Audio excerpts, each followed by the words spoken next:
핵심이에요. 핵심. 요 두 도표가.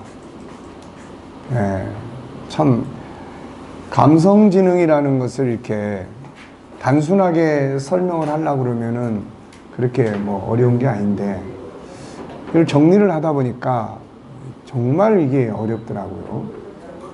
그래서 또 정리했다가 다 없애고 또 다시 하고, 이게 참 그런 것들을 거쳐가면서 이게 정리한 이제 내용이에요. 그래서 결국은 이제 우리 인간에 대한 감정이 이제 하나는 일반적인 감정, 하나는 이제 아픈 감정. 그래서 일반적인 감정을 위해서는 둘, 넷, 여섯, 여덟 개, 이걸 훈련을 하셔야 돼요. 이걸. 그래서 첫째는 행동보다 감정에 중심을 두기. 그래서 인식하기예요. 아, 지금 내 감정이 이렇구나. 네. 예를 들어서 내 감정이 지금 무덤덤해. 그거 왜 그럴까요? 무덤덤하고 뭐 그냥 우울한 것도 아니고 기쁜 것도 아니고 그냥 그거는 지금 아무 정보를 내가 수입하지 않기 때문에 그래요. 아무 정보를 수입하지 않기 때문에 그냥 무덤덤한 거예요, 이게. 그냥 그런 아무 정보도 없는데 막 웃고 기쁘고 막 이러면은 이건 이제 미친 사람이죠, 이게. 근데 심리 질병 치료가 거기는 감정보다는 행동 원칙을 따라라 그랬잖아요. 네. 그 왜 그러냐면은 이제 지속된 감정, 아픈 감정이 지속돼 있으면은 그게 이제 뭐가 있냐면은 정보를 바꿨는데도 이성적으로는 바꿨어. 근데 내 뇌가 기존의 감정을 익숙하게 가지고 있어요, 이게. 그러니까 이게 바뀌는 데는 시간이 조금 필요해요. 또 이제 뇌의 호르몬이 우울한 호르몬이 나와. 그러면 요게 이제 이 지식을 바꿨다고 그래가지고 금방 확 감정이 바뀌는 게 아니에요. 예를 들어서 지금 요게 이제 그러니까 아픈 마음이 오래된 사람일수록 그게 익숙해 있는 게 그쪽이 더 강해. 그러니까 지식적으로는 아무리 이렇게 됐으니까요. 공감을 합니다. 이해는 됩니다. 근데 내 마음이 지금 이렇습니다. 그러니까 이런 경우들이 있어요. 이거는 이제 오래된 경우들이에요. 그러니까 이런 경우에는 뭐가 필요하냐면은 행동 원칙을 따라가야 돼요. 오늘 내가 하루 동안 아무것도 하기 싫어. 근데 상담자하고 계획을 짰어. 몇 시에 일어나서 몇 시에 밥 먹고 뭘 하고. 그러면 감정에 매여 있으면은 그걸 안 해. 그러니까 행동의 원칙을 따라가도록 그렇게 권장을 해요. 네. 그러면 이제 그렇게 행동을 하다가 이제 감정의 변화가 와요. 뭐, 예를 들어서 그냥 화장도 안 하고 막 그냥 자기를 그냥 내버려둔 상태에서 사는 사람한테 내일 일어나면 여기 오실 때는 반드시 화장을 깨끗하게 하고 오십시오. 그러면 이제 그 다음에 그분은 그게 숙제니까 할 기분이 아닌데. 그러면 이제 그걸 하고 와서 기분이 어떠세요? 그러면은, 예, 좀 업그레이드 된 것 같습니다. 이제 이렇게 되는 거예요. 그러니까 이제 일반적 감정보다 이 심리 질병이 지속되어 있는 상태는 이성적으로는 알겠는데 감정이 빨리 안 바뀌어, 이게. 그러니까 이런 경우에는 행동의 원칙을 먼저 따라가면 거기에 의해서 이제 정보가 이제 감정이 자꾸 바뀌기 시작을 해요, 이제. 자, 네? 환자들은 그렇게 행동을 그렇죠. 계획을 짜줘야 돼요, 이게. 자, 인식. 그러니까 항상, 그동안에 우리는 항상 뭘 먼저 보냐면은 행동을 먼저 봐요. 나타나는 걸 먼저 본다고요. 제가 왜 저래? 항상 이제 그런 거. 그걸 보지 말고 뭘 봐요? 그렇죠. 제가 마음 많이 아프겠구나. 그러니까 나타난 행동보다는 감정. 자기 자신도 역시 내가 내 감정이 지금 막 이렇게 차오르고 있구나. 내 감정이 이렇구나. 이걸 이제 먼저 보는 거예요. 그런 다음에 감정에 이제 이름을 붙이는 거죠. 우울 감정, 또 뭐 기쁜 감정, 막 즐거운 감정, 또 막 흥분하는 감정, 또 뭐 분노의 감정, 짜증의 감정. 그러니까 이제 아이들하고 대화를 할 때도 얘가 막 엉뚱한 행동을 할 때 아이한테 네가 마음이 많이 상해 있구나. 이제 감정을 읽어주는 거죠. 그러면서 이제 대화를 나누면서 지금 많이 속상하지? 뭐 이런 건 속상한 감정을 찾아 헤아려 주는 거예요. 그러면 상대방이 자기 감정을 읽어주는 거에 대해서 감정에 그런 거 흥분된 상태들이 안정감을 가질 수가 있어요, 이게. 그 다음에 이제 감정을 인정하고 존중해요. 막 훈계하려고 하지 말고 감정을 인정해 주는 거죠. 인정을 해주고 그 감정을 존중해줘요. 비록 화를 냈지만 충분히 그럴 수 있다라고 해서 감정을 존중해줘요. 그리고 감정의 소리에 경청하고 공감해주는 거죠. 그 다음에 이제 감정을 위로하고 칭찬하고 격려해주고 사랑해주는 거예요. 그 다음에는 감정의 원인을 도와줘야 돼요. 그 감정이 왜 생겼는지. 먹고 싶은데 안 주니까 성질 난 거예요. 그러면 감정을 돕기 위해서 뭐가 필요해요? 먹고 싶은 거를 줘야 되죠. 네. 그 다음에 이제 본능의 욕구를 이루어줄 도구 사용. 그러니까 결국은 본능의 욕구들이 안 이루어지니까 감정이 생기는 거고, 그 감정을 우리가 치유하고 도와주기 위해서는 본능의 욕구를 찾아서 그것을 이룰 수 있도록 도와주는 거예요. 그래서 그걸 이루기 위해서 도와줘야 될, 사용해야 될 도구들을 이야기했고, 그 다음에 이제 영성 활용, 감정을 다스리는데 기도와 말씀, 이런 게 다 이제 정보 역할을 하는 거예요. 그리고 이제 여기는, 그 다음 밑에는 도표는 아픈 감정이에요. 이건 병든 감정이에요. 심리 치료입니다. 그래서 우선은 상대방의 심리를 치료하기 위해서는 감정과 친해져야 돼요. 그 다음에 감정 치료를 위한 심리적 방법. 요거 우리가 14가지, 그걸 한 가지 더 해서 15가지로 여기서 정리를 했어요. 그 다음에 이제 영적인 방법.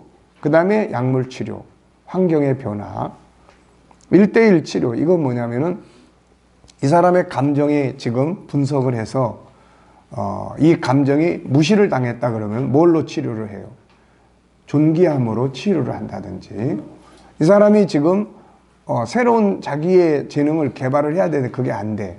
그러면 이제 자기 재능을 개발할 수 있도록 돕는 거죠, 이게. 이제 그런 부분들이에요. 그리고 이제 10가지 치료 방법.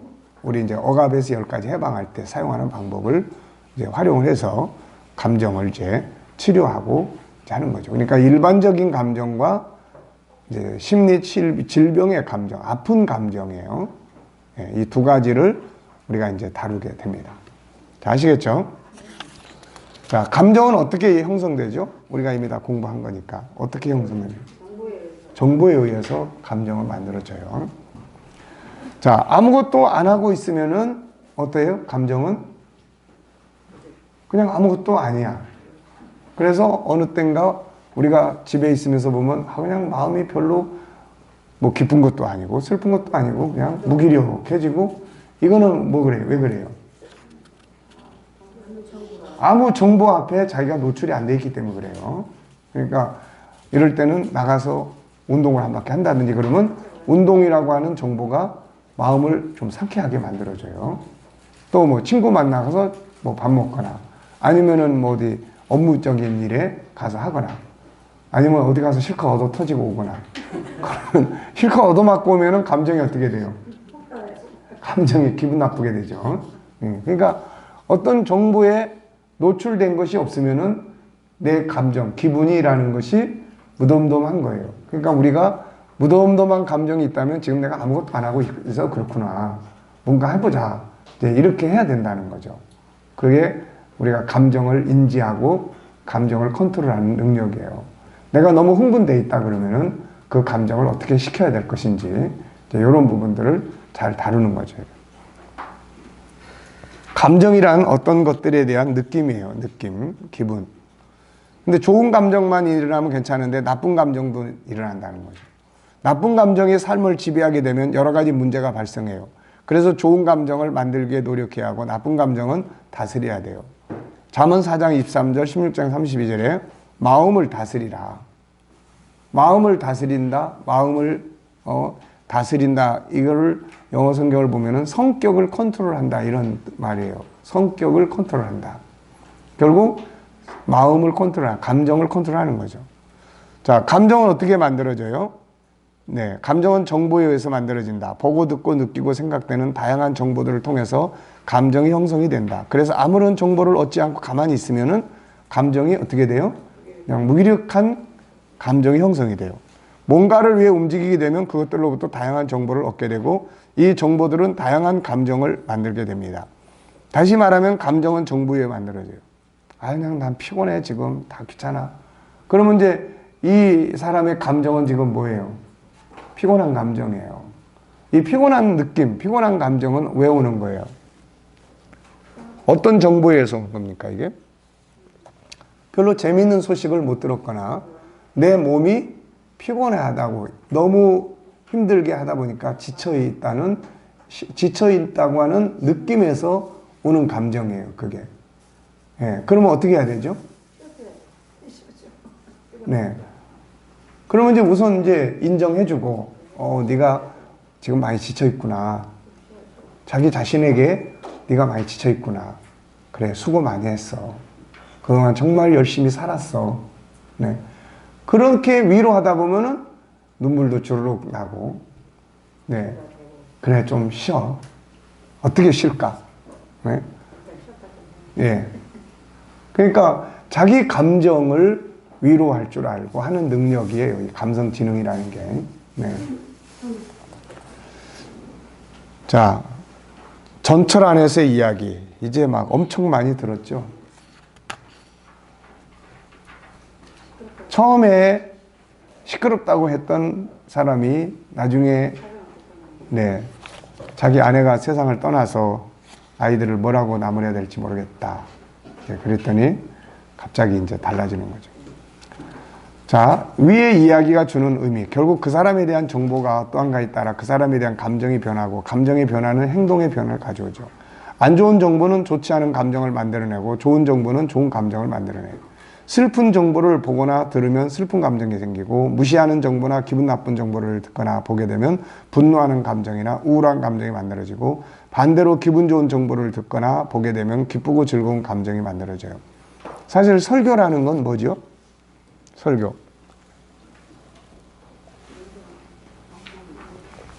설교, 성경 공부 다 이게 뭐 하는 거예요 지금? 좋은 정보를 제공하는 거예요. 그러니까 그 정보를 들으면서 희망이 생겨. 네, 감동이 와. 그러면 그 정보들이 그 사람의 감정을 변화시켜 주는 거죠. 평안한 감정으로, 막 흥분된 감정으로, 막 기쁨의 감정으로 이렇게. 그런데 나갔더니 은혜 받고 문 열고 나갔는데 누가 내 차를 들이받아서 찌그러뜨려 놓고 가버렸네. 갑자기 그 정보를 딱 대하는 순간에 어때요? 예. 아유, 내가 이 교회 다시 오나 봐라. 이렇게 되죠. 그랬을 때 뭘 해야 돼요, 이제? 감정을 컨트롤하는 능력을 가져야 된다. 그렇지 않고 그대로 집에 오다 보면은 집에 와서 안 좋은 감정이 폭발할 수도 있어요, 이게. 네. 자, 정보의 두 통로가 있죠. 하나는 내부적 정보가 있습니다. 이거는 우리 안에 들어있는 생각의 정보예요. 우선 인간은 창세기 1장 27절, 28절의 정보가 들어있어요. 우리가 겪어보지 못했지만은 좋은 정보들이에요, 이거는. 이거를 깨닫는 것이 지혜예요. 그래서 내 안에 하나님을 닮은 좋은 성품들을 깨닫게 되고 경험하게 되고 이제 안에 들어있는 거예요. 경험해보지 못한 성품보다 경험 안 해본 성품이 훨씬 많아요. 잠재적인 능력이죠. 그리고 창세기 3장의 죄성에 대한 정보가 안에 또 들어있어요. 그리고 태어나서 살아가는 동안 수없이 많은 정보들이 우리 안에 들어있습니다. 이게 이제 불쑥불쑥 떠오르게 되죠. 바닷속에 있는 이제 쓰레기나 이런 것들이 태풍이 휘젓고 가면은 이제 위로 올라오는 것처럼 그런 거예요, 이게. 둘째는 외부적 정보예요. 이건 이제 살아가는 동안 내 눈, 귀, 코, 입 등 온몸으로 보고 듣고 느끼는 데서 만들어져요. 자, 뱀을 내가 만지고 있다. 나도 모르게 만약에 눈을 감은 사람이 뱀을 만지고 있다. 그러면은 어떤 느낌이 만들어질까요? 그거? 네. 자, 우리가 신레몬에 대한 거를 생각을 하면은 어떤 감정이 만들어져요?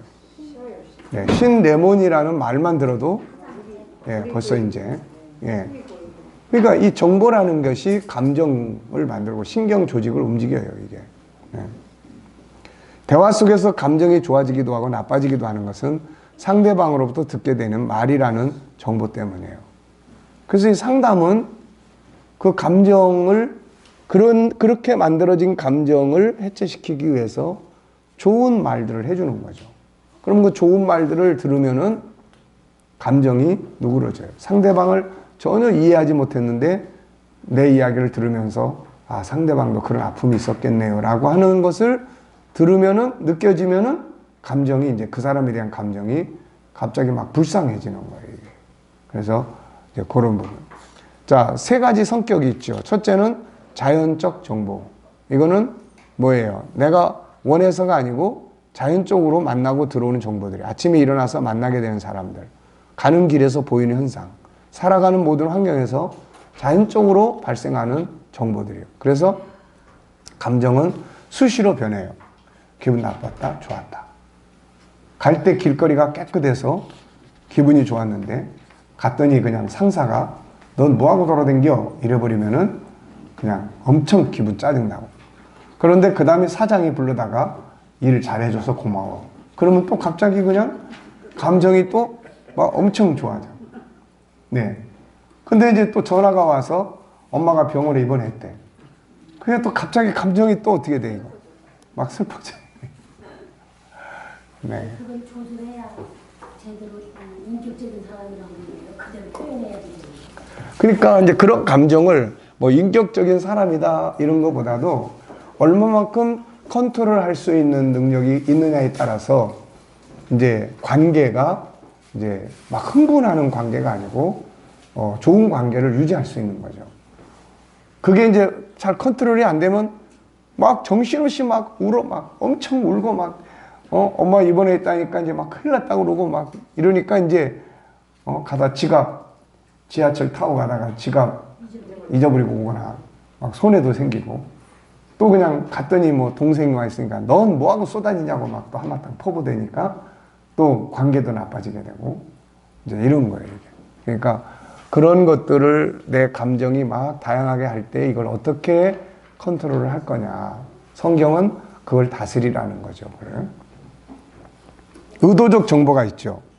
이건 자기가 만드는 거예요. 아침에 일어나 보니까 TV가 켜져 있어서 방송하는 프로그램이 그냥 눈에 들어와요. 이거는 뭐예요? 자연적인 정보예요. 그런데 그걸 계속 보니까 그냥 화가 나는 프로그램이에요. 그래서 기분을 바꾸기 위해서 채널을 돌렸더니 아주 가정적이고 그랬더니 마음이 기뻐졌어요. 이거는 뭐예요? 의도적인 거예요. 자신이 스스로 어떤 정보를 얻기 위해 사람이든 방송이든 또는 다니는 길 이쪽 길로만 계속 가니까 무덤덤해. 새로운 길을 가니까 새로운 기분이 들어. 그러니까 그런 정보를 바꾸는 거예요. 그러니까 이런 것들을 우리가 알면은 지금 상대방이 상담하러 온 사람이나 누가 기분이 아주 울적해 있어요. 그러면 이 사람에게 감정을 바꿔주려면은 뭘 해야 돼요? 새로운 정보를 줘야죠. 분석해서 상대방의 그런 이해하도록 만든다든지 뭐 다양하게. 네. 생각의 정보도 마찬가지예요. 사람은 아무런 생각을 하지 않고 있으면 부정적 생각이 더 많이 떠오른다. 이유가 뭐예요? 인간은 하루에 5만에서 6만 개 생각을 하는데 그 중에 75%가 나쁜 생각이라고 이야기를 했죠. 부정적 생각. 그냥 떠오르는 생각은 자연적 정보예요. 그런데 그 생각이 기분을 나쁘게 하고 상처를 만든다면 생각을 바꿔야죠. 그래서 스스로 좋았던 생각, 아름다운 생각들을 끌어낸다면 이건 의도적 정보가 됩니다. 그래서 의도적 정보를 생각을 바꾸기 위해서 말씀을 묵상한다든지 안에 들어있는 말씀을 끌어내서 다시 한번 암송해 본다든지 이런 것들을 해야 되겠죠. 이제 아름다운 생각들. 생각 속엔 수많은 정보들이 들어있죠. 그런데 이것을 그냥 두면 부정적 정보, 상처받은 정보들이 더 많이 떠오르고 부정적이고 죄성과 상처받은 정보들이 더 강하게 입력되어 있기 때문에 항상 좋은 정보를 끌어내는 영역을 길러야 돼요. 감사한 일, 고마운 사람들, 꿈과 비전, 성공했던 일, 아름다운 행복의 시간들과 사건들, 의미 있는 일들, 장점을 찾아내서 발전시키기, 말씀 묵상, 주님이 역사하시던 현장과 사건, 하나님 나라의 영광과 기업, 나 자신의 존귀한 본성들, 우리 생각 속에는 나쁜 정보만 있는 게 아니고 수많은 좋은 정보들이 들어있다. 이거를 꺼내면 이 정보가 감정을 바꿔주죠. 그래서 건강한 감정을 만들기 위해서 때로는 의도적으로 환경이나 상황의 정보를 바꿔줄 필요가 있고 다른 사람들을 만나거나 다른 책들을 보거나 다른 취미 생활을 만들거나 다른 일을 해보거나 다른 곳으로 여행을 해보거나 삶의 패턴, 먹고 마시는 것, 운동, 자고 일어나는 것 등 새로운 환경들은 내게 새로운 정보를 주고 이 새로운 정보들은 내 안에 있는 감정을 바꿔주고 감정의 변화는 아픈 마음을 치유합니다. 세 번째는 해석에 따라서 달라지는 정보. 감정은 사건에 대한 해석에 따라서 달라지기도 한다. 같은 사건을 만났는데 어떤 사람은 우울해지고 어떤 사람은 새로운 전환점을 만들죠. 이유는 사건에 대한 해석의 차이예요. 자, 요셉 애국으로 팔려갔지만 어떻게 해석했습니까? 하나님이 날 보내셨다. 하나님의 뜻으로 해석을 했어요. 그러니까 그 환경을 원망하고 불평하는 게 아니라 수용할 수 있었던 거죠. 자, 이런 이론은 심리학자 아론 벡이 인지장애, 그래서 이 사람의 이야기도 뭐예요? 결국은 우울증을 만들어내는 것은 사건 자체가 아니고 그 사건을 어떻게 인지하고 있느냐, 어떻게 느끼고 있느냐, 어떻게 해석하고 있느냐에 따라서 우울증이 되기도 하고 기분 좋은 또 어떤 새로운 체험의 계기로 삼을 수도 있고 이렇게 되는 거죠, 이게. 자, 똑같이 군대 그러면은 어떤 생각이 듭니까? 자, 어떤 사람은 군대에 그러면은 막 불안 심리가 발동을 하는 경우가 있어요. 어떤 사람은 군대 그러면은 그래 가서 준비하고자 뭐 이렇게 또 생각하는 사람이 있어요. 그러니까 어떻게 해석을 할 거냐에 따라서 차이가 생깁니다. 가정이 안 좋으면은 자, 아유 나는 왜 맨날 이런 가정에 태어나가지고 이럴까 이렇게 생각하는 사람. 또 어떤 사람은 그래 내가 정말 열심히 해서 우리 가정을 이렇게 세워보자 이렇게 생각하는 사람. 이거는 뭐예요? 이거는 해석의 차이예요. 이게 해석의 차이. 여기에 따라서 엄청난 결과들이 온다. 델마 톰슨의 이야기도 우리가 자주 보는 이야기입니다. 어려운 환경 속에 있었지만은 아버지의 편지를 보고 해석을 다르게 하죠. 지금까지는 자기가 진흙탕만 쳐다보고 있었구나. 하늘의 별을 보자. 그러다 보니까 모든 게 새롭게 다 보이는 거예요. 정말 어려운 환경이 아니라 새로운 체험의 장소로 바뀌게 되죠. 그래서 나중에 그걸로 소설을 쓰기도 하고 그런 어떤 자기의 인생에 있어서 정말 두 번 다시 경험해 볼 수 없는 그런 현장 아닙니까, 이게? 그러니까 어떻게 해석을 할 거냐에 따라서 상황이 이제 감정을 만들어내요. 네. 만약에 이 사람이 해석을 그래도 자기는 이 환경 속에서 못 살겠다 그러고 그렇게 한다면 이 사람은 우울증 내지는 뭐 불안장애, 대인기피증 뭐 이런 것들이 이 사람에게 이제 찾아올 수 있었을 거예요, 이게. 자, 두 가지의 감정 영역. 감정은 크게 두 가지의 형태로 나타난다. 자, 순간적인 감정. 이게 순간적 감정. 그러니까 우리가 감정 그러면 하나는 순간적 감정, 하나는 지속적 감정이에요. 그래서 순간적인 감정은 지금 팍 일어났다가 금방 또 바뀌는 거고, 지속적 감정은 그 감정 상태가 오래오래 지속이 되는 거예요, 이게. 자, 이것은 대화 속에서나 어떤 상황 앞에서 나타나는 감정이다. 분노, 절망, 짜증, 슬픔, 좌절, 무기력 등 많다. 조금 전까지 기분 좋게 있었는데 남편이 퇴근하면서 잔소리하니까 화가 나는 감정이 일어나고, 반대로 기분 좋게 퇴근했는데 집에 들어오니 아이들이 말썽을 부리거나 아내가 잔소리를 하게 되면 역시 분노와 짜증의 감정이 일어나게 되죠. 그래서 이 감정을 그대로 따라가면 이제 안 되는 거예요. 그래서 이 감성 지수라고 하는 것은, 감성 지수가 얼마나 높으냐 낮냐 하는 것은 이렇게 생긴 감정을 얼마나 빨리 스스로 해소시키고 컨트롤하고 격려하고 해서 분해시켜서 없애버리느냐, 그런 거예요, 이게. 자, 우리가 잠깐 기법에 대한 이야기 했죠. 이때 사용할 수 있는 도구 중에 하나는 잠깐 멈추는 거죠. 흥분해서 나가려고 하는 나의 감정을 잠깐 멈추게 하는 거예요. 이때 받는 스트레스를 중화시키기 위해 15초 정도의 심호흡을 하는 거죠. 먼저 화가 나고 불쾌하고 짜증이 나는 상태에서 잠시 멈추고 5초씩 3번 정도. 이런 것도 순간 감정을 늦추는 방법이에요, 이게. 자, 잠깐. 자기 스스로가 이런 훈련을 계속해요. 자기도 모르게 성격이 좀, 빨리 나간다. 느긋한 사람은 좀 덜한데, 이게 뭐, 급한 사람은 막 시속 150km로 달리는 사람은 그냥 누가 제지할 틈도 없이 확 나가버리니까. 그러니까 이런 경우에는 이 잠깐이라고 하는 틈을 마련하는 거. 야고보서 1장에서 듣기는 속히 하고 말하긴 더디하는. 그럼 순간적으로 뭔가 이 자기를 멈추게 만들어야 돼요, 이게. 자기를. 네. 잠언 15장 28절에도 의인의 마음은 대답할 말을 어떻게 해요? 깊이 생각을 하고 해요. 이 말을. 그러니까 감성 지수가 높은 사람들은 이 생각을 많이 하고 합니다. 이걸 했을 때 내가 과연 도움이 될까? 아닐까? 이게 최선의 길인가? 그런 실수를 덜 하는 거죠, 이게. 잠깐 동안 생각해 보자. 지금 흥분하면 안 돼. 지금 내가 할 수 있는 최선의 방법이 뭐지? 저 사람이 왜 이러지? 무슨 속상한 일이 있는가? 이 상황에서 가장 좋은 방법은 뭐지? 좋게 하자. 부드럽게 하자. 그래봐야 나만 손해야. 분노는 내 뇌를 째그러들게 만든다. 그래, 이럴 때 제대로 멋지게 대응해 보자. 이때 표현할 수 있는 공감은 뭐지? 네. 이런 공감을 지금 기분 나쁘고 속상하고 막 그런 상황에서 상대방에게 공감해 줄 수 있는 정도의 능력이 있다 그러면은 감성 지수가 굉장히 높은 사람이에요. 이 사람은. 이 사람은 어지간해서는 안 싸웁니다. 항상 공감해 주니까. 네. 웃으면서 그의 마음 속상함에 공감을 해줘. 그렇겠네. 정말 속상하겠네. 아, 미안해요. 제 잘못이 큰 것 같아. 다음 단계로 가면 최고수가 됩니다. 마음이 많이 아프겠구나. 위로하며 함께 울어주고. 넌 왜 그래? 그게 아니라 안아주고 같이 울어주고 진심으로 뭘 도와주면 좋을까를 고민하는. 이거 감성지수가 대단히 고수예요. 이 사람은. 순간적 감정 앞에서 흥분하지 말고 고수가 되어보자. 순간적 감정 앞에서 종노릇하여 그대로 행동함으로 많은 걸 잃어버리는 사람이 있는가 하면 반대로 잠깐 기법을 활용하여 호흡 한번 하고 냉정을 기해 감정을 다스리고 변화시켜 자기를 더 높은 인격자로 만들고 많은 것을 얻는 사람들이 있어요. 자기 감정을 잘 다스리는 사람들은 인간관계가 아주 좋아집니다. 왜냐하면 쉽게 흥분하지 않고 쉽게 기분 나빠하지 않고 쉽게 화내지 않고 또 이 자기 감정을 잘 컨트롤하는 사람은 상대방의 감정을 잘 읽어줄 수가 있어요. 상대방의 감정. 그러니까 그런 부분들이 이제 좋은 인격자로 사람이 주변에 모이게 되죠. 이제 사람이. 네.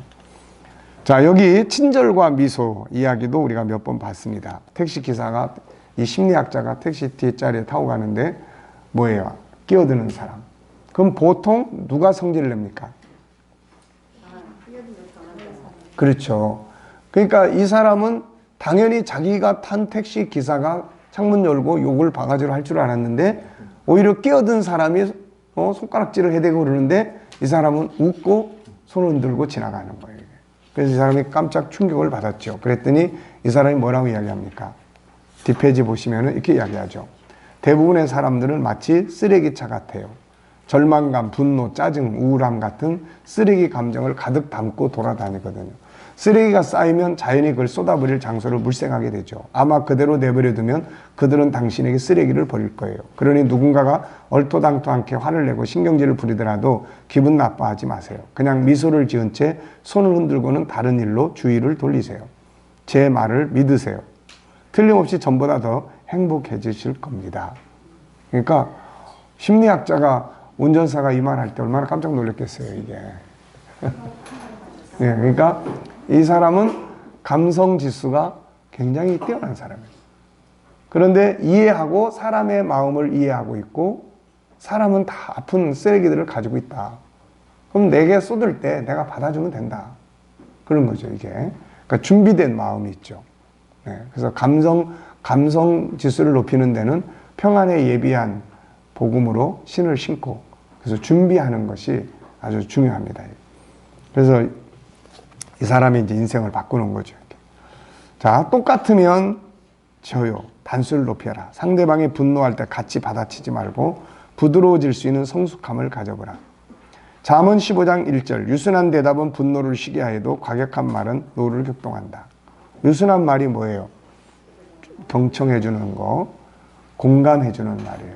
존귀하게 여겨주는 말, 미안하다고 하는 말, 이런 말들이 다 유순한 말들이에요. 네.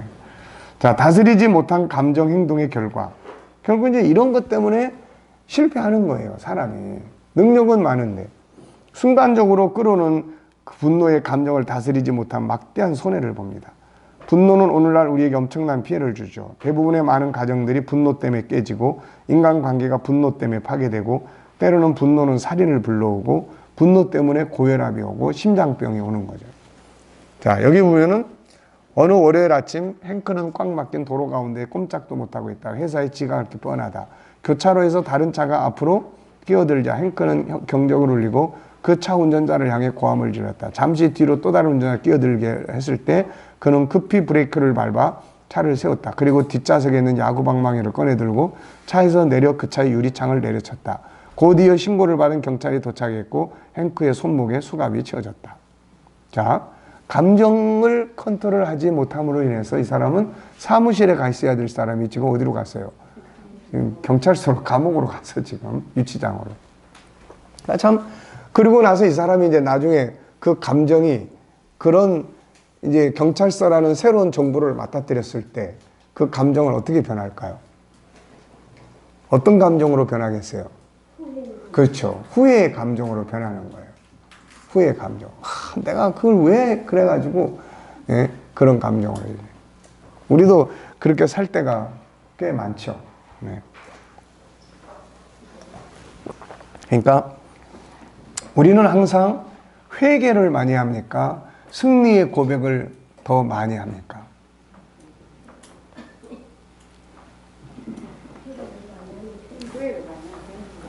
네.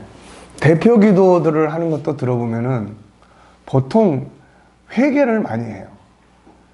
이웃 사랑하라고 그랬는데 사랑하지 못한 거 용서해 주시옵소서. 그 사랑을 하고 이번 주간도 말씀을 우리가 승리한 거에 대해서 하나님께 감사합니다. 뭐 이럴 수 있어야 되는데 우리는 그게 당연한 것처럼 생각을 해요. 그게. 근데 사실 성경은 선한 싸움을 싸워라. 이기는 자가 되라. 선으로 악을 이겨라. 성경은 다 이기라고 했지 맨날 지고 와서 회개하라고 할 게 아니야, 이게. 네. 그러니까 우리가 이기는 훈련을 해야 됩니다. 이기는 훈련을.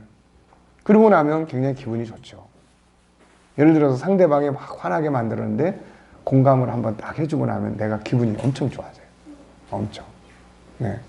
기분이 좋아지는 거예요. 그게 이제 승리의 기쁨이에요, 이게.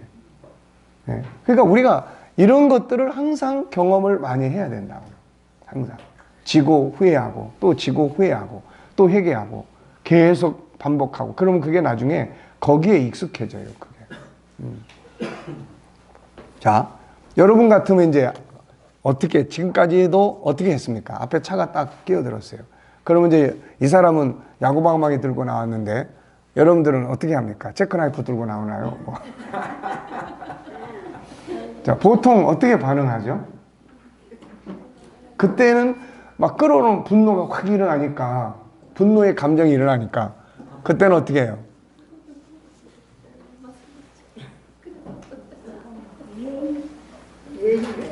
네. 네. 애지간히 급한 거. 네, 그때는 네, 물병을 옆에다 들고 다니면서 일단 물을 한 모금 마셔. 그리고 네, 바빠서 저렇구나. 네, 저 사람 굉장히 바쁜 사람인 것 같다. 그러니까 이제 그런 것들도 자꾸 훈련하면은 괜찮아져요. 그게. 그러니까 결국 자기 감정이 분노를 일으켜봐야 다 소용없는 거예요. 다. 네. 자, 빈대떡 먹다가 채널 때문에 싸워가지고 자살한 사람. 순간 감정을 컨트롤 못하는 거예요. 차라리 자기 방으로 들어가서 심호흡하고 아니면은 채널을 바꿔본다고 그럴 때 그렇게 하라고. 아니면은 아예 테레비를 하나 더 사가지고 자기 방에다가 하나 봐. 네. 그러면서 이제 감정을 컨트롤 했더라면 참, 네. 격분의 피해자는 결국 자기 자신이다. 화는 화내는 사람을 피해자로 만든다. 화를 내므로 치러야 하는 대가는 고립이에요. 고립. 분노에 제대로 대처하지 못하면 잃는 것이 너무 많아요. 성경에는 분노 때문에 실패한 사람들이 아주 많죠. 분노의 감정. 감정 중에도 이 분노의 감정은 아주 큰 문제입니다. 가인은 분노해서 동생 아벨을 죽이고 자신도 저주받은 자 됐고, 모세는 분노 때문에 윗사람 죽이고 40년 뒤에 다시 분노가 폭발해 사명을 내려놓았고, 사울왕은 다윗에 대한 분노 때문에 일평생 다윗을 죽이려고 쫓아다니는 실패자가 됐죠. 분노는 이처럼 우리 인생을 실패하게 만드는 원인이 되고, 그래서 성경은 분노하는 자를 어리석은 자다. 어리석은 자는 자기 노를 다 드러낸다. 예수님 역시 온유한 자가 복이 있다고 이야기를 했죠. 네, 한순간의 화를 참으면 100일 동안의 슬픔을 피할 수 있다. 자, 분노에 대한 의학적 사실. 네. 서울 백병원 우종민 교수 이야기예요. 분노의 가장 큰 피해자는 바로 나다. 분노를 참아야 하는 결정적 이유는 가장 많은 피해를 보는 이가 바로 나 자신이다. 습관적이고 반복적 분노는 우리 몸에서 가장 중요한 뇌에 악영향을 끼친다. 분노와 밀접한 관련을 맺는 부위는 전두엽.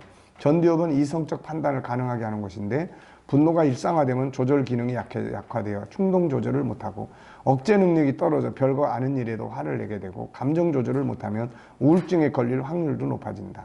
뇌는 전두엽, 측두엽, 후두엽 등 다양한 부위로 이루어지는데, 화를 많이 내면 기억과 감정 조절을 담당하는 부위의 뇌세포가 깨지고 결과적으로 뇌가 쪼그라드는 결과로 이어진다. 당장 화가 치밀어 오르더라도 일단 냉정함을 유지하고 화를 참아야 하는 이유가 여기에 있다. 분노 호르몬은 통상 15초면 사라진다. 이 15초를 견디지 못해 뇌를 다치게 하고 평생 후회할 일이 생긴다면 얼마나 안타까운 일인가. 사람들이 이런 걸 좀 알면 화를 좀 덜 낼 거예요. 뭐 화를 팍 냈더니 자기 뇌가 0.1g이 쪼그라들어. 눈으로 보여지면은. 네. 그 다음 분노하는 버릇은 뇌에 자동 저장된다. 자기에게 불리해지면 무조건 남 탓하고 남의 행동이 고의라고 단정짓는다. 걸핏하면 무시당했다며 시비 건다. 이런 사람은 어떤 상황에 가서 쉽게 화를 내고 타인에게도 적대적으로 대한다. 화를 내는 것도 일종의 습관이다. 어느새 화나는 쪽으로 상황을 해석하는 습관이 몸에 밴 거다. 화가 나면 뇌신경이 흥분되고 스트레스 호르몬이 흘러나온다. 심장이 더 빨리 뛰고 두근거리며 호흡이 가빠진다. 여기까지는 정상이다. 그러나 성격적으로 화를 잘 내거나 분노 중독에 빠지면 신경계통이 남들과 다르게 변한다. 사소한 자극에도 교감신경계가 강한 흥분을 일으키고, 이런 일이 반복되면 심장병, 고혈압, 동맥경화, 소화장애 같은 질병을 겪는다. 오래 살지 못할 확률이 높아지는 셈이다. 뇌세포에도 손상이 온다. 뇌세포가 깨지면 뇌가 위축된다. 아무리 화가 나도 내 뇌세포와 바꿀 만큼 그 일이 중요한지 다시 한번 생각한다면 화를 낼 일이 별로 없을 거다. 자, 윌리엄 레드포드 박사. 공격적인 경향이 높은 사람은 그렇지 않은 사람에 비해서 생명을 위협하는 병에 걸릴 가능성이 높다. 공격적인 화는 독을 마시는 것과 같다. 통계학적 사실. 미국의 어느 대학에서 법대생들은 A그룹, B그룹 나눴는데, A그룹은 분노를 잘하는 사람, B그룹은 화 안 내는 사람들로 구성해서 연구했다. 그리고 이들을 25년 동안 추적해 본 결과 분노를 잘하는 그룹이 그렇지 않은 그룹보다 사망률이 9배나 높았다고 한다. 자, 성경의 경고. 성경은 많은 곳에서 분노가 가져오는 나쁜 결과들을 설명한다. 자, 잠언 17장 14절. 다투는 시작은 둑에서 물이 새는 것 같은즉 싸움이 일어나기 전에 시비를 그치라. 갈라디아 5장 15절. 만일 서로 물고 먹으면 피차 멸망할까 조심하라. 야고보서 1장 20절. 사람이 성내는 것이 하나님의 의를 이루지 못한다. 마태복음 5장 22절. 형제에게 노하는 자마다 심판을 받게 된다. 분노는 다툼을 가져오고 결국 피차 멸망이 된다고 지적한다. 그리고 하나님의 의를 이룰 수 없다고 한다. 사람을 망하게 하는 것이 분노다. 망하고 싶거든 늘 분노하고 살아라. 에베소 4장 26절. 분을 내어도 죄를 짓지 말며 해가 지도록 분을 품지 말고. 분노를 내서는 안 된다. 다스릴 수 있어야 한다. 그러나 어쩔 수 없이 분을 내었다면 더 이상 진전시키면 안 된다. 그렇다면 이것을 계속 품고 있어도 안 된다. 분노는 독약과 같다. 안에 독약을 품고 살면 죽게 된다. 그래서 이거를 밖으로 쏟아내야 한다. 중요한 건 분노를 해소시키는 방법, 쏟아내는 방법을 알아야 한다. 마치 지뢰를 그냥 폭발시키면 사람이 죽지만 해체하면 안전하다. 분노로 인하여 이 같은 나쁜 결과를 가져와 본 일이 있는가? 분노를 조절해서 유익을 본 일이 있는가? 아마 많이들 있을 거예요. 물론 순간적 감정에는 분노만 있는 게 아니다. 우울감, 무기력, 두려움, 공포감 등 다양한 감정들이 있다. 이런 순간적 감정들을 잘 컨트롤할 수 있어야 한다. 순간적 감정 앞에서 흥분하거나 종이 되지 말고 고수가 되어보자. 순간적 감정 앞에서 종노릇하여 그대로 행동함으로 많은 걸 잃어버리는 사람이 있는가 하면 반대로 잠깐 기법을 활용하여 호흡 한번 하고 냉정을 기해서 감정을 다스리고 변화시켜서 자기를 더 높은 인격자로 만들고 많은 것을 얻는 사람들이 있다. 자, 두 번째 이제 지속되는 감정이에요. 아픈 마음 치유 교실은 G7 프로그램 15권. 순간적인 감정은 잠깐 뒤에는 사라지지만 지속되는 감정은 오래 갑니다. 나쁜 감정이 지속되면 관계가 깨지고 개인적으로는 마음 아픔, 심리 질병이 발생을 해요. 현대에는 많은 사람들이 심리 질병을 앓고 있어요. 그런데 많은 사람들의 심리 질병은 어린 시절부터 쌓여온 좋지 않은 감정들 때문임을 알 수가 있어요. 당시에 발생한 나쁜 감정들을 해소하지 않은 채 살아가다 보면 어느 날 누적된 감정들이 밖으로 노출되는데 이때 조절이 안 되기 때문에 병이 됩니다. 그러므로 어떤 상황에서 발생한 분노나 기타 감정들을 반드시 신속하게 해소하고 넘어가야 되죠. 자, 이 밑에 보면은 이제 마음의 병이 되었다면 어떻게 해야 될까?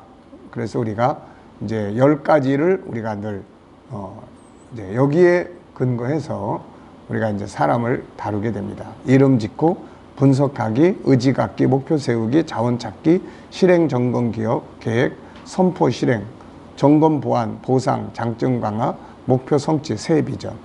이거를 뭐 꼭 이 순서대로 해야만 되는 건 아니에요. 하다 보면은 뭐 이게 앞으로 가고 저게 뒤로 가고 할 수도 있는데 요게 자연스럽게 다 섞이면 됩니다. 이게 보상, 뭐 잘하고 있으면은 적극적으로 칭찬해주고 그 사람의 속에 들어있는 가능성을 일깨워줘서 지지해주고 격려해주고 이런 것들이 중요한 거죠. 이게.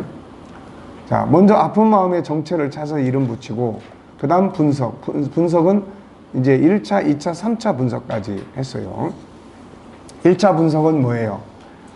네, 지금 현재 이런 상황이 오게 된 동기가 뭔가. 네, 그래서 그 다음에 이제 2차 분석은 그 사람의 주변 상황이에요. 그러니까 이제 남편하고 관계가 안 좋은데 남편이 이제 그 1차 분석은 남편과의 관계 때문에 이 사람이 이런 상황이 왔다라는 거고 2차 분석은 남편의 삶을 분석을 하는 거죠. 했더니 벌써 서너 살 때 엄마를 잃고 이제 계모에 의해서 성장을 하고 그러면서 외톨이로 살아오면서 그런 이야기들을 이제 쭉 보면은 그 사람이 뭐가 있겠습니까? 우선 내면 속에 우선 항상 불안함이 있어요. 버림받지 않을까. 이게 지금의 아내한테도 혹시 내가 버림받지 않을까 하는 조바심을 만들게 돼요, 이게. 그래서 항상 쫓기는 마음이에요. 그래서 이게 이제 어떻게 합니까?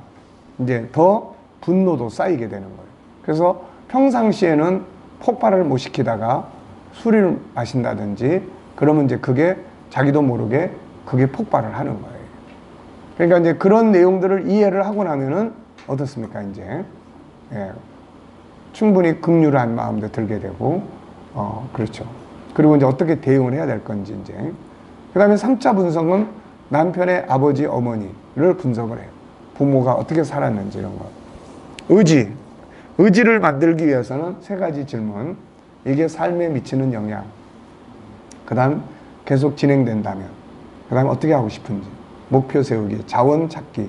그것을 치유하는데 도움이 될 수 있는 자원, 버려야 할 장애 요원들. 실행 계획, 점검 계획 짜기, 선포하고 실행하고, 환경의 변화 만들고, 장점 강화, 잘하고 있는 부분을 칭찬과 축하로 강화시켜주고, 목표 성취. 그래서 공부를 같이 할 수 있는 사람은 아니면 책을 잘 읽는 사람은 아픈 마음 치유교실 책을 줘서 읽고 그거를 이제 한 장씩 같이 나눈다든지 그러면 자연스럽게 거기서 치료와 상담이 같이 진행이 될 수가 있어요. 또 아니면은 이제 아예 그걸 같이 공부를 지속을 한다든지 내가 계속 못하면 이제 딴 사람한테 공부할 수 있도록 연결을 해준다든지 그러면 이제 이루어질 수가 있습니다. 감정을 바꾸기 위한 훈련을 해라. 감정은 정보에 의해서 발생하고 그러므로 어떤 정보를 대하는가는 아주 중요하다. 정보에 따라서 감정이 달라지기 때문이다. 중요한 것은 순간 감정이든 지속된 감정이든 그 감정을 바꾸기 위해서는 새로운 정보들을 습득을 해야 돼요.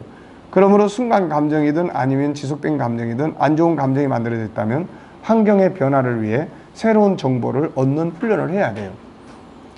누굴 만나든 상담을 하든 책을 읽든 뭘 하든 새로운 정보. 근데 보통 아픈 감정이 있는 사람들은 이제 다른 사람들을 잘 안 만나려고 해요. 은둔 생활이라든지 이런 거. 그러니까 그 감정이 계속 지속되고 악화될 수밖에 없습니다, 이게. 자, 그래서 모든 지킬 만한 것 중에 내 마음을 지키라. 생명의 근원이 여기서 난다고 이야기를 한 겁니다. 자, 뒷페이지로 넘어가 34페이지.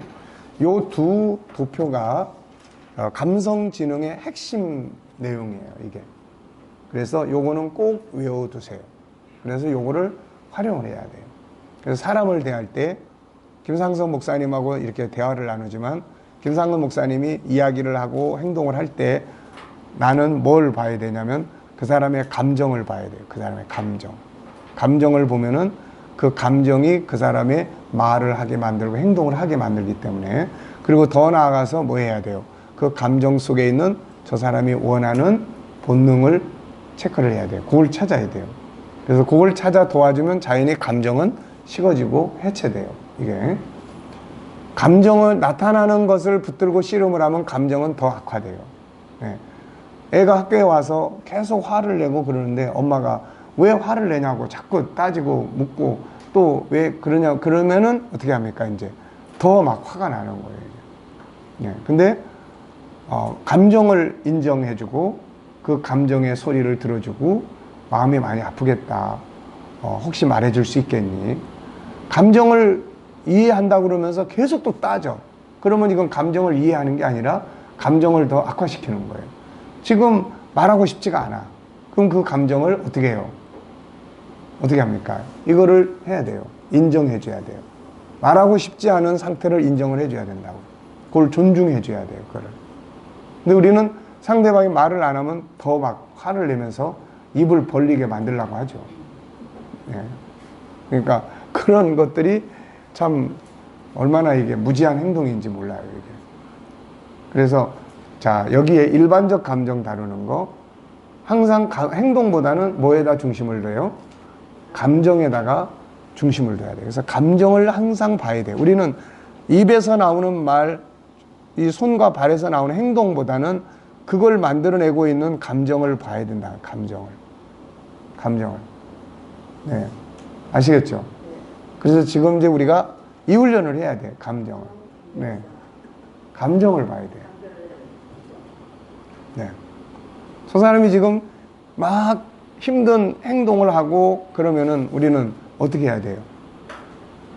눈에 안 보이는 것이 우리가 찾아내는 것이. 네. 그러니까 자꾸 연습을 해야 돼요. 자꾸 연습을 해야 됩니다. 계속 피곤하고 힘드는데 뭐라고 이야기합니까? 그런 행동을 하니까. 도대체 간밤에 뭘 했는데 그렇게 그냥 맨날 졸고 앉았어.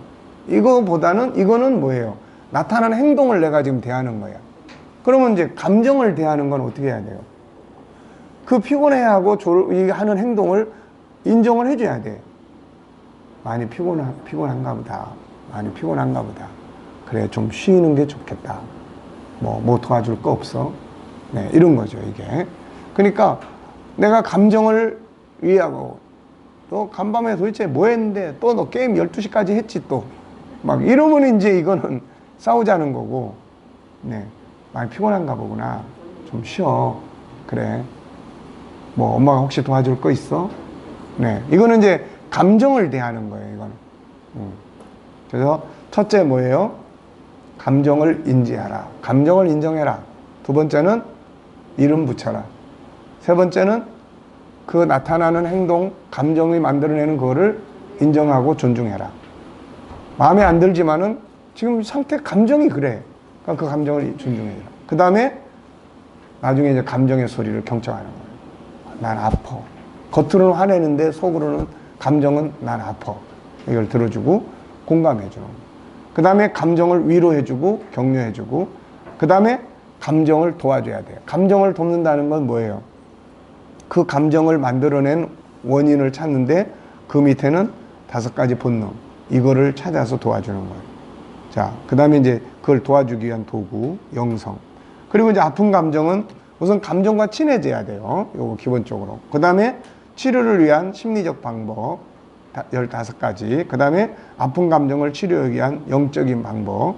그 다음에 약물치료, 환경치료, 1:1 치료, 10가지 단계적 치료. 이런 과정들을 사용을 하는 거예요. 그래서 이 두 도표는 우리가 이 책을 끝내기 전에 꼭 다 외우시기 바랍니다. 그래서 8가지, 6가지. 네. 아시겠죠? 8가지와 6가지를 합치면 몇 개가 돼요? 14개. 그래서 8가지. 일반적 감정. 그래서 감정, 이제 이 뒤에도 나옵니다만은, 감정을 느끼기 위한 노트를 우리가 한 훈련을 좀 해야 돼요. 아, 지금 내 감정이 이렇구나. 써. 그 분석해봐. 이 감정이 왜 생겼지? 이런 거. 네. 할 수 있습니까? 어째 영 대답들이 시원찮네. 네. 자, 그러면 10분간 휴식을 하겠습니다. 네. 휴식하는 동안에 식사. 몇 시에 하면 되죠? 5시 반. 네.